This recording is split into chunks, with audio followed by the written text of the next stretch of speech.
Hi friends, welcome to Jo's kitchen. நீங்கள் இன்னும் நம்ம ஜோஸ் கிச்சன் சேனலை சப்ஸ்கிரைப் பண்ணலையா? சட்டுன்னு சப்ஸ்கிரைப் பண்ணிட்டு லைக் பட்டனை தட்டி விட்டுட்டு வாங்க வீடியோக்குள்ளார போகலாம். நமக்கு சிறுநீரகம் தொடர்பான நோய்கள் வராமல் இருக்க என்ன சாப்பிடணும், வந்ததுக்கு அப்புறம் என்ன சாப்பிடணும், எதெல்லாம் சாப்பிடக்கூடாது அப்படின்னு தான் இந்த வீடியோவில் நம்ம பார்க்க போகிறோம். நமது உடல்ல முக்கிய கழிவு நீக்க உறுப்பு அப்படிங்கிறது சிறுநீரகம் தான். அது செயல் இழந்துருச்சுன்னா பல்வேறு உடல்நல பிரச்சனைகள் கூட நமக்கு ஏற்பட ஆரம்பிச்சிடும். சிறுநீரக பாதை தொற்றும் சிக்கல்களை ஏற்படுத்தும். இப்படியா இருக்கக்கூடிய சிறுநீரகத்தை ஆரோக்கியமா வச்சிருக்கிறது அப்படிங்கிறது ரொம்ப அவசியம். இந்த நிலையில சிறுநீரகத்தில் ஏற்படக்கூடிய பிரச்சனைகளை உணவு மூலமா வராமல் தடுக்கிறது எப்படி, வந்ததுக்கு அப்புறம் என்ன உணவுகளை சாப்பிடணும் அப்படின்னு பார்க்கலாம். கிட்னிக்கான முதல் மருந்துனா அது உணவு தான். நோய் முற்றி பரவாமல் தடுக்கணும்னா சரியான உணவு முறை அவசியம். சிறுநீரகம் செயலிழந்தவங்களுக்கும் டயாலிசிஸ் போகாம இருக்கணும் அப்படின்னு நினைக்கிறவங்களுக்கும் இந்த ஃபுட்டு ரொம்ப யூஸ்ஃபுல்லா இருக்கும். என்ன ஃபுட்டு சாப்பிடலாம், என்ன ஃபுட்டு சாப்பிடக்கூடாதுன்னு தெரிஞ்சுக்கிட்டோம்னா சிறுநீரக செயலிழப்பை தடுக்கவும் முடியும். நம்ம சாப்பிடுற உணவுல இருக்கக்கூடிய புரதச்சத்து உடலுக்கு தேவையான அளவு உறிஞ்சப்பட்டதுக்கு பிறகு யூரியாவா சிறுநீர் வழியா வெளியேறுது.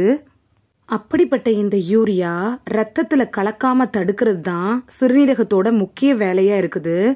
சிறுநீரகம் செயலிழக்கக்கூடிய அபாயத்தில் இருக்கிறவங்க அதிக புரதச்சத்து இருக்கக்கூடிய உணவுகளை சாப்பிடக்கூடாது. இறைச்சி இது மாதிரியான உணவுகளை, நான்வெஜ்ஜை தினமும் நீங்க எடுத்துக்க கூடாது. புரதச்சத்து குறைவான அளவில் இருக்கக்கூடிய ஃபுட்டு தான் நீங்க எடுத்துக்கணும்.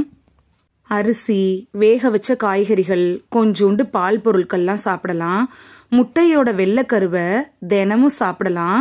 இறைச்சியை பொறுத்த வரைக்கும் வாரத்தில் ஒரு முறை மட்டும் குறைஞ்ச அளவு எடுத்துக்கோங்க. நீங்கள் எடுத்துக்கிறதுக்கு முன்னாடி உங்கள் டாக்டர்கிட்ட இதெல்லாம் சாப்பிடலாமான்னு அட்வைஸ் வாங்கிட்டு எடுத்துக்கிறது நல்லது. பொட்டாசியத்தோட அளவு அதிகமாகிறது தான் சிறுநீரக செயலிழப்புக்கு முக்கிய காரணமே.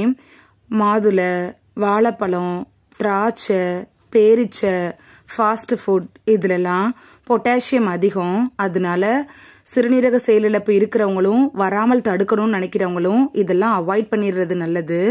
பழங்களில் ஆப்பிள், கொய்யா, அன்னாசி, பப்பாளி இது மாதிரியான 4 பழங்களை சிறுநீரக பாதிப்பு இருக்கிறவங்க சாப்பிடலாம். இதை தவிர வேறு எந்த பழங்களை சாப்பிட்றதா இருந்தாலும் நீங்கள் கவனமாக இருக்கணும். அடுத்து போதுமான அளவு தண்ணீர் குடிக்கிறது ரொம்ப அவசியம். உப்போட அளவை குறைக்கணும். ஆயில் ஃபுட்டை அறவே தொடவே கூடாது. இந்த வீடியோல கிட்னி பேஷண்ட்டுகளுக்கு என்னென்ன உணவுகள்லாம் மெயின் வில்லனா இருக்கு அப்படின்னு தான் பார்த்தோம். இது தெரிஞ்சதுக்கு அப்புறம் நீங்க என்னென்ன உணவுகளை அவாய்ட் பண்ணணும் அப்படின்னு தெரிஞ்சு அவாய்ட் பண்ணிருவீங்க அப்படின்னு நம்புறேன். இந்த வீடியோ உங்களுக்கு பிடிச்சிருந்துச்சுன்னா லைக் பட்டனை தட்டி விடுங்க. சப்ஸ்கிரைப் பண்ற ஃப்ரெண்ட்ஸும் மறக்காம லைக் பட்டனை தட்டி விடுங்க. இந்த வீடியோ உங்க ஃப்ரெண்ட்ஸுக்கு பயன்படணும் அப்படின்னு நினைச்சீங்கன்னா ஷேர் பண்ணி விடுங்க. நிறைய பேர் சப்ஸ்கிரைப் பண்ணாம பாக்குறீங்க ஃப்ரெண்ட்ஸ். நீங்களும் சப்ஸ்கிரைப் பண்ணிட்டு பார்த்தா நமக்கு பவர் கிடைக்கும். நீங்க சப்ஸ்கிரைப் பண்ணிட்டு பாக்குறது இது மாதிரியான வீடியோக்கள் தொடர்ந்து போடுறதுக்கு எங்களை மோட்டிவேட் செய்யற விதமா அமையும் ஃப்ரெண்ட்ஸ்.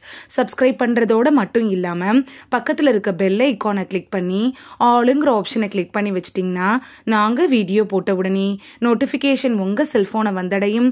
நாளைக்கு வேறொரு ஆரோக்கியமான பதிவுல சந்திக்கலாம். Thank you, by.